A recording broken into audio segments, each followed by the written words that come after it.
বিশাল একদিন তার ঘরের জানালাগুলো বন্ধ করে আরামে বসেছিল। ভুলবশত সে দরজায় খিল লাগাতে ভুলে গিয়েছিল। হঠাৎ তার চাচি ঘরে ঢুকে পড়ল। সামনের দৃশ্য দেখে চাচি তড়িঘড়ি করে বাইরে ছুটে গেল। কিন্তু বিশাল তার কাজ থামানোর প্রয়োজন মনে করল না। চাচি বাইরে এসে জিজ্ঞেস করল, বিশাল, ঘরে কি করছিলে? বিশাল একটু হেসে বলল, চাচি, আপনি তো সবই জানেন। এখন আমি আর কি বলবো? চাচি বলল, ঠিক আছে, তবু তুই তো তোর কাজটা থামাতে পারতিস গু। বিশাল বলল, চাচি, আমি কি জানতাম যে আপনি হুট করে ঘরে ঢুকে পড়বেন? আর আমি তো কিছু ভুল করছিলাম না গি।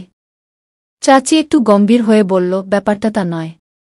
তুই তো জানিস, কেউ যখন কাউকে এমন কিছু করতে দেখে তখন তারও মনে একই ইচ্ছা জাগে গু। বিশাল মজা করে বলল, তাহলে চাচি, আপনিও তো এসে যেতে পারেন গু। চাচি বলল, ইচ্ছা আমারও কম নেই। কিন্তু তুই তো জানিস তোর চাচা অনেক দিন ধরে বাইরে গেছেন। আমি একা এসব কিভাবে করব? বিশাল বলল, চাচি, যদি আপনি মাইন্ড না করেন আমি তো আপনাকে সাহায্য করতে পারি। আমি আপনার সঙ্গে সব কাজ ভালোভাবে করতে পারব। চাচি রেগে গিয়ে বলল, তোর মাথা খারাপ হয়ে গেছে। কিন্তু চাচি আর কিছু বলার আগেই বিশাল সেখান থেকে পালিয়ে গেল। আসলে বিশাল অনেক দিন ধরেই তার চাচির সঙ্গে এমন কিছু করতে চাইত, কিন্তু সাহস করে বলতে পারেনি। আজ চাচি তাকে দেখে ফেলায় সে তার মনের কথা বলে ফেল। তবে সে বুঝে গেল, কথা বলারও একটা সঠিক সময় থাকে। সঠিক সময় কথা বললে তবেই তা পূর্ণ হওয়ার সম্ভাবনা বেশি। এক রাতে চাচা আর চাচি ছাদে কিছু কাজ করছিল। বিশাল তাদের দূর থেকে দেখছিল। কিছুক্ষণ দাঁড়িয়ে দেখল যেন তাদের মধ্যে কিছু একটা চলছে। চাচা পুরো মনোযোগ আর পরিশ্রম দিয়ে কাজ করছিল। বিশালের এখনও বিয়ে হয়নি। তার বয়স 24 বছর। তার চাচি খুবই সুন্দরী আর আকর্ষণীয়। সে সবসময় বিশালের সঙ্গে মজামস্তি করত। চাচি আর বিশালের মধ্যে একটা বন্ধুত্বের সম্পর্ক গড়ে উঠেছিল। চাচি যখন নতুন বিয়ে করে এ বাড়িতে এসেছিল তখন তার মধ্যে একটা অহংকার ছিল। তবে এটা স্বাভাবিকই ছিল, কারণ সে যেন কোনো হিরোইনের থেকে কম ছিল না। চাচির উচ্চতা বেশ ভালো। চোখ দুটো গোল, গায়ের রং ফর্সা আর শরীরের গঠন আকর্ষণীয়। যখনই সে বিশালের দিকে তাকাত তার চোখের দৃষ্টি যেন বিশালকে ভেদ করে দিত। কিন্তু কথা বলার সময় চাচির মুখ বেঁকে যেত। তখন থেকেই বিশাল বুঝে গিয়েছিল যে চাচির মধ্যে তার সৌন্দর্য নিয়ে একটা গর্ব আছে। বিশালের চাচা একটা কোম্পানিতে কাজ করত, যেটা তাদের বাড়ি থেকে 25 কিলোমিটার দূরে ছিল। তাই চাচা বাড়ি ফিরতে ফিরতে মাঝরাত হয়ে যেত। কখনো কখনো তিনি বাড়ি ফিরতেন না। কয়েকদিন ওখানেই থেকে যেতেন, কারণ প্রতিদিন যাতায়াত করা বেশ কঠিন ছিল। চাচা যখন বাড়ি থাকতেন না, চাচি তার ঘরে একা থাকত। বিশাল অনেকবার চাচিকে একা অস্থির হয়ে থাকতে দেখেছে। তার মনে হয়েছে চাচা চাচিকে যতটা ভালোবাসা দেওয়া উচিত ততটা দিতে পারছেন না। এটা বিশালের কাছে পরিষ্কার হয়ে গিয়েছিল।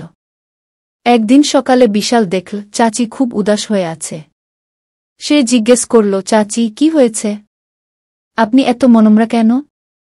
চাচি বলল, আমার শরীরটা ভালো নেই। বিশাল তৎক্ষণাৎ মেডিকেল থেকে ওষুধ এনে দিল। চাচি ওষুধ খেয়ে নিজের ঘরে চলে গেল। একটু পরে বিশাল চাচির শরীরের খবর নিতে তার ঘরে গিয়ে দেখল চাচির বেশ জ্বর। সে জিজ্ঞেস করল, চাচি, আজ চাচা বাড়ি আসবেন নাকি বাইরে আছেন? চাচি বলল, তিনি অফিসের কাজে কয়েক দিনের জন্য বাইরে গেছেন গু। এটা শুনে বিশাল ভাবল, এখন কি করা যায়? চাচির অবস্থা তো ক্রমশ খারাপ হচ্ছে গি। হঠাৎ তার মনে পড়ল তার এক বন্ধুর বাবা ডাক্তার। সে তৎক্ষণাৎ বন্ধুকে ফোন করে বলল, দোস্ত, তুই একটা কাজ কর। তোর বাবাকে তাড়াতাড়ি আমার বাড়ি পাঠা। চাচির শরীর খুব খারাপ। বন্ধু বলল, ঠিক আছে, আমি এখনই পাঠাচ্ছি। কিছুক্ষণ পর ডাক্তার এসে চাচিকে একটা ইনজেকশন দিলেন আর কিছু ওষুধ লিখে দিলেন। প্রায় 1 ঘন্টা পর চাচির শরীর একটু ভালো হতে শুরু করল। পরদিন সকালে বিশাল যখন বাথরুমে যাচ্ছিল, চাচি তাকে ডেকে বলল, বিশাল, 1 মিনিট এদিকে আয়। বিশাল গেলে চাচি বলল, আমাকে মাফ করে দে জি। বিশাল অবাক হয়ে বলল, কিসের জন্য?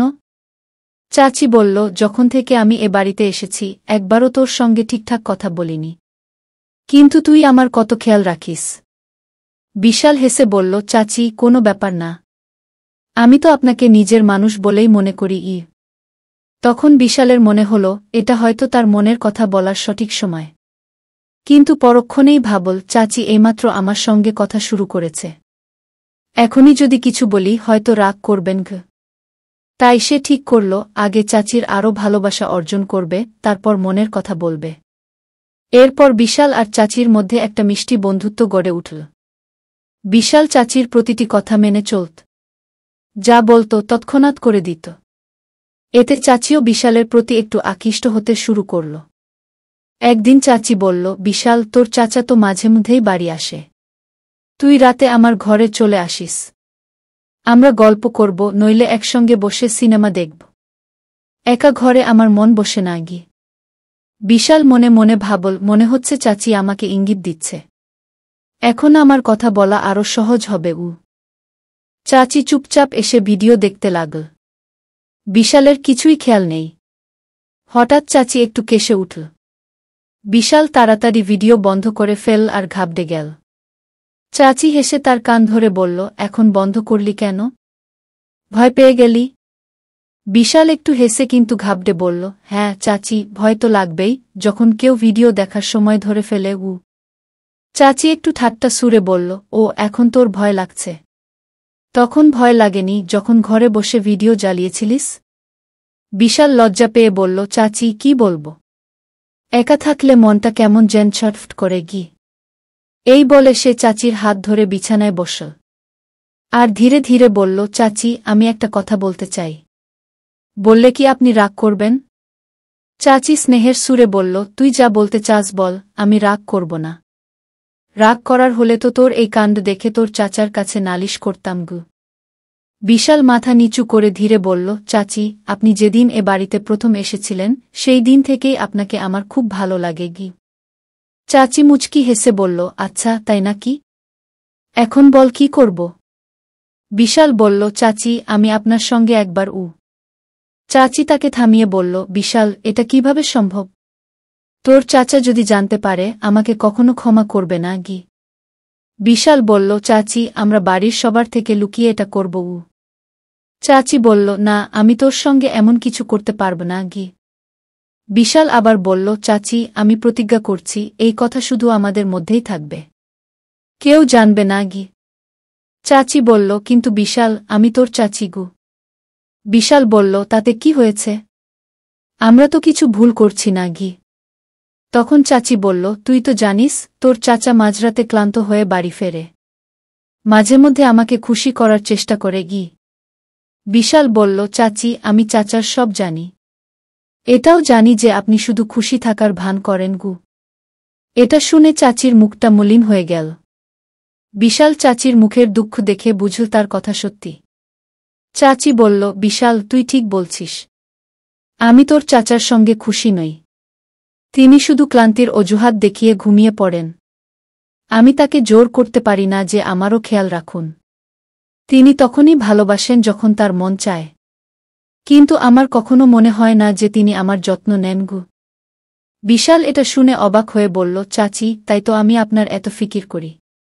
তাই বলছি আমি আপনাকে খুশি করতে পারি। বিশাল চাচির চোখের দিকে গভীরভাবে তাকিয়ে বলল, চাচি, আমি আপনার প্রতিটি অনুভূতি, প্রতিটি কষ্ট বুঝি। চাচি বিশালের হাত শক্ত করে ধরে বলল, বিশাল, তুই আমাকে এত গভীরভাবে বুঝিস? তুই কত বড় হয়ে গেছিস। আমি তো কখনো তোর দিকে এভাবে খেয়ালই করিনি। বিশাল মাথা নিচু করে বলল, হ্যাঁ চাচি, আমি আপনাকে পুরোপুরি বুঝি। চাচি একটা লম্বা নিঃশ্বাস ছেড়ে বলল, ঠিক আছে, আমি ভেবে তোকে জানাব। এই বলে চাচি নিজের ঘরে চলে গেল। চাচি যেভাবে চলে গেল তাতে বিশালের মন খারাপ হয়ে গেল। সে ভাবল, হয়তো এখন কিছুই হবে না। পরদিন সকালে বিশাল নাহাধোয়া সেরে বাথরুম থেকে বেরোতেই চাচির সামনে এসে হেসে বলল, আজ তো বেশ স্মার্ট লাগছে বিশাল। কিন্তু বিশাল কোনো উত্তর দিল না। চুপচাপ নিজের ঘরে চলে গেল। সে চাচির উপর একটু রাগ করেছিল। কিছুক্ষণ পর চাচি তার ঘরে এসে জিজ্ঞেস করল, কি হয়েছে? তুই কি আমার উপর রাগ করেছিস? বিশাল একটু বিরক্ত হয়ে বলল, আপনি যান, নিজের কাজ করুন। আমি আপনার সঙ্গে কথা বলতে চাই না। এই বলে সে বাড়ি থেকে বেরিয়ে গেল। সন্ধ্যায় ফিরে দেখল চাচাও বাড়ি ফিরেছে। বিশালের মন আরও খারাপ হয়ে গেল। সে ভাবল, এবার তো আমার স্বপ্ন শুধুই স্বপ্ন হয়ে থাকবে কি। চাচি তাকে দেখে জিজ্ঞেস করল, বিশাল, সব ঠিক আছে তো? বিশাল উৎসাহহীনভাবে বলল, হ্যাঁ, ঠিক আছে গি। এই বলে সে নিজের ঘরে চলে গেল। রাতের খাবারের সময় সবাই একসঙ্গে বসল। বিশাল চাচির দিকে তাকাচ্ছিল, আর চাচিও তার দিকে তাকিয়ে মুচকি হাসছিল। চাচি চুপি চুপি তাকে চুপ থাকতে ইশারা করছিল। চাচা খাওয়া শেষ করে বাইরে চলে গেলেন। বিশাল ধীরে ধীরে খাচ্ছিল। চাচি তার কাছে এসে বলল, কি ব্যাপার বিশাল, তুই কি আমার উপর রাগ করেছিস? বিশাল সরাসরি বলল, হ্যাঁ গু। চাচি বলল, তুই আমার কথা কেন বুঝছিস না? এটা সবই ভুল। ভুল?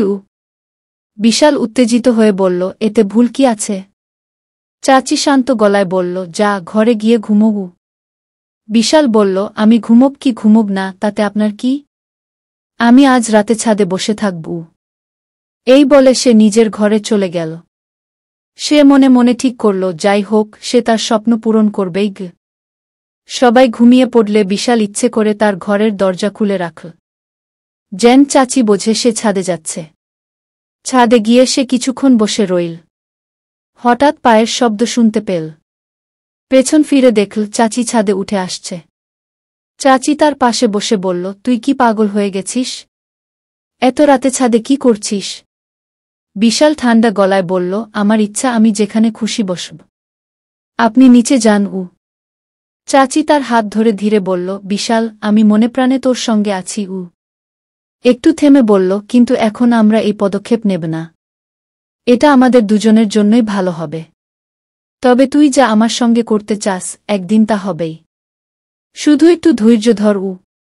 বিশাল চাচির কথা বুঝল আর বলল, ঠিক আছে চাচি গু। পরদিন সকালে বিশাল আর চাচি চা খাচ্ছিল।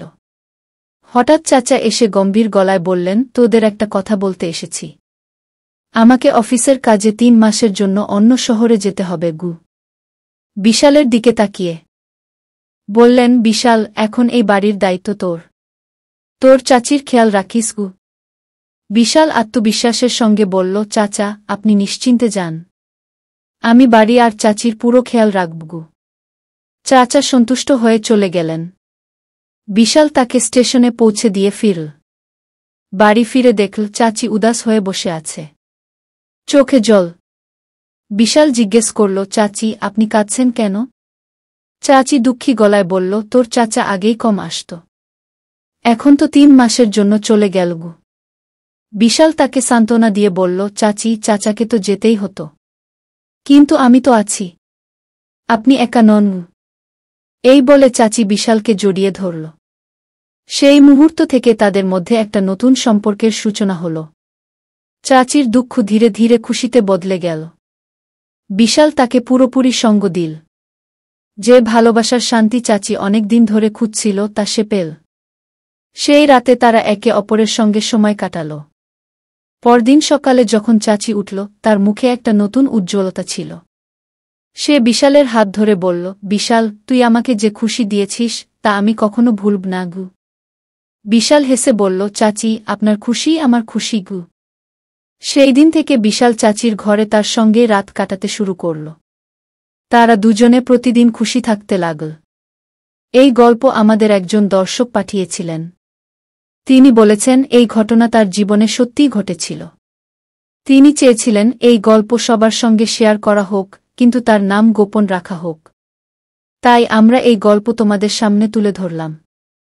তোমাদের যদি এমন কোনো গল্প থাকে যা তুমি অন্যদের সঙ্গে শেয়ার করতে চাও, তাহলে আমাদের পাঠাতে পারো। আমরা তোমার গল্প আমাদের চ্যানেলের মাধ্যমে দর্শকদের কাছে পৌঁছে দেব। যদি গল্পটা তোমার ভালো লেগে থাকে, তাহলে বন্ধুদের আর আত্মীয়দের সঙ্গে শেয়ার করো। আর যাবার আগে ভিডিওটা একটা লাইক করে দিও। এই গল্প বলার উদ্দেশ্য কারো মনে আঘাত দেওয়া, কারো ভাবনাকে কষ্ট দেওয়া বা কোনো অনৈতিকতা বা অশ্লীলতাকে উৎসাহ দেওয়া নয়। এই গল্পের মূল লক্ষ্য হল সমাজের সচেতনতা ছড়ানো। আমরা এই গল্পের মাধ্যমে আমাদের দর্শকদের এই শিক্ষামূলক বার্তা দিতে চাই যে এমন বিষয়গুলোর প্রতি সতর্ক থাকো, নিরাপদ থাকো, আর সবসময় সচেতন থাকো। আবার কোনো নতুন গল্প নিয়ে তোমাদের সঙ্গে দেখা হবে। এই গল্প নিয়ে তোমার মতামত কী তা আমাদের কমেন্টে জানিও। ভিডিও ভালো লাগলে লাইক করো, শেয়ার করো আর সাবস্ক্রাইব করো।